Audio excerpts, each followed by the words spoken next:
it was 14 years ago that we got ECW's December to Dismember. And I thought that was a good reason to bring that up and talk about what is the worst wrestling pay-per-view you have ever seen. Is it December to Dismember? Is there another candidate? When you think of the worst wrestling shows you've ever seen, what are the top candidates? Well, yeah, December to Dismember was atrocious. I mean, this was the show that finished Paul Heyman. He either quit or was fired the next day. Maybe it was a mutual decision. But I mean, he realized that, you know, there was so much shame attached to that show that he just had to leave.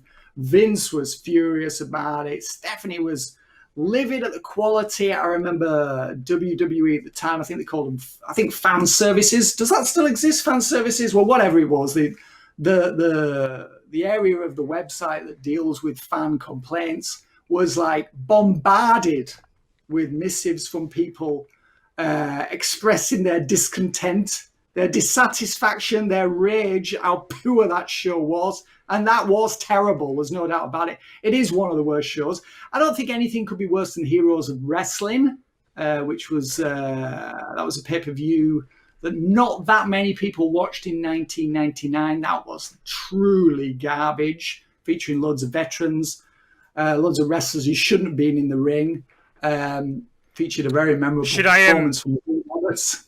I thought I'd just read out the card for Heroes of Wrestling, given that you brought it up, because, I mean, here we go. We've got the Samoan SWAT team, which was Samu and the Samoan Savage against Marty Jannetty and Tommy Rogers. Right.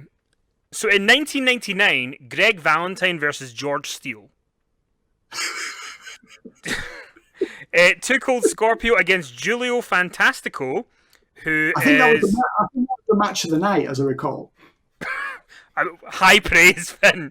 Praise. The bar was set low. Well, it was followed by one that I can say with quite a lot of confidence was not the match of the night, and that was the Bushwhackers against the Iron Sheik and Nikolai Volkov. I believe that was the worst thing on the show, with the exception of Jake Roberts' performance later on. I think it was in the main event, Jake Roberts' performance. Jake was, let's just say, in no condition to perform. We get Tully Blanchard against Stan Lane. We've got Abdullah the Butcher versus the one-man gang that ended in a double countout. So no one was willing to do the job. No one was on the job. In 1999. I mean, how pathetic was that? I mean, maybe think, I can't do the job.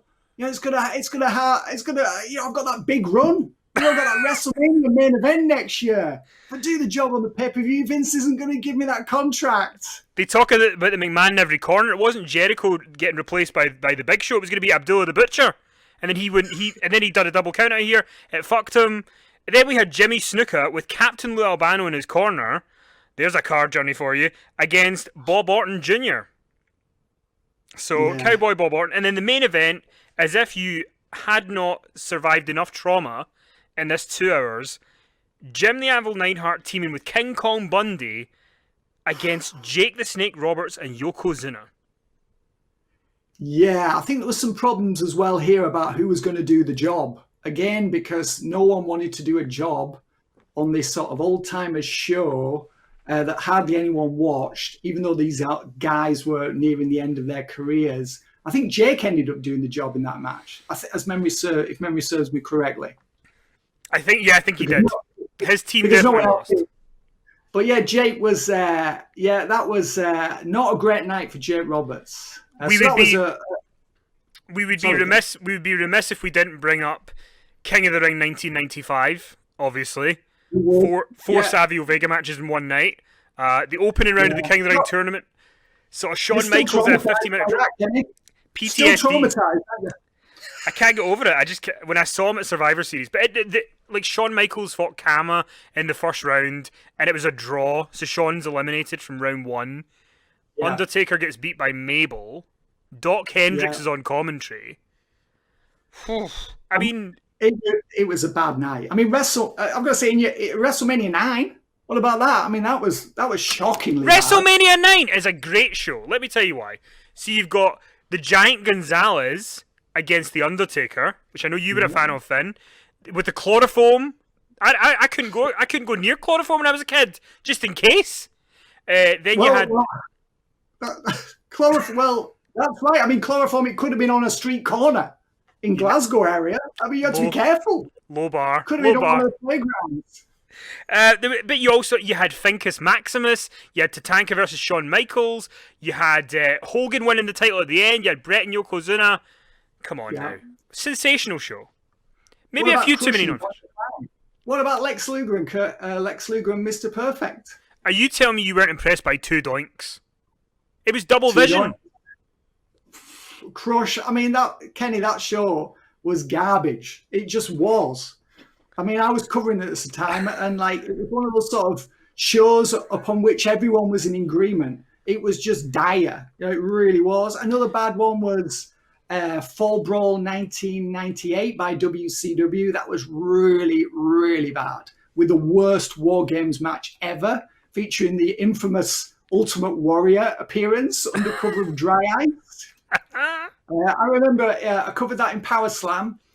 And the title of the review was "The Worst Card in the World Ever."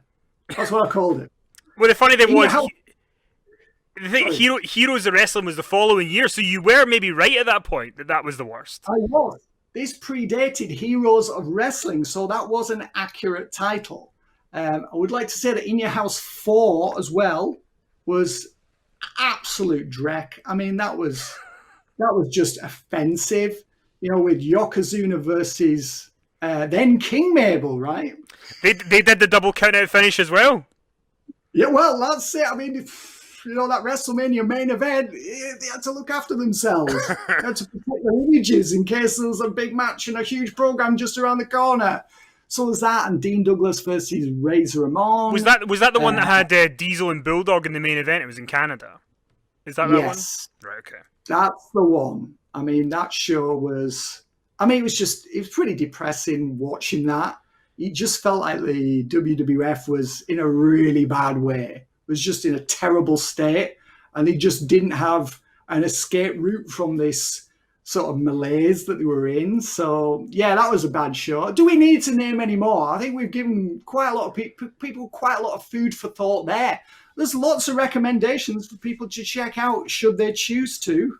That's true. I mean, even if you did decide to be the fun police for WrestleMania IX, we'll let you away with it on this one occasion, Finn. Thanks for watching the video. If you want to support the channel, you can sign up to our sponsor, ExpressVPN. ExpressVPN means that when you go online, your data is 100% secure no matter what you do on the web. And if you maybe want to watch Canadian Netflix or American Hulu, ExpressVPN have servers in over 100 different countries. We have this amazing Black Friday deal available where you can get 49% off, and the deal is available all the way through to December 14th. All you need to do to sign up is go to itrwrestling.com/VPN.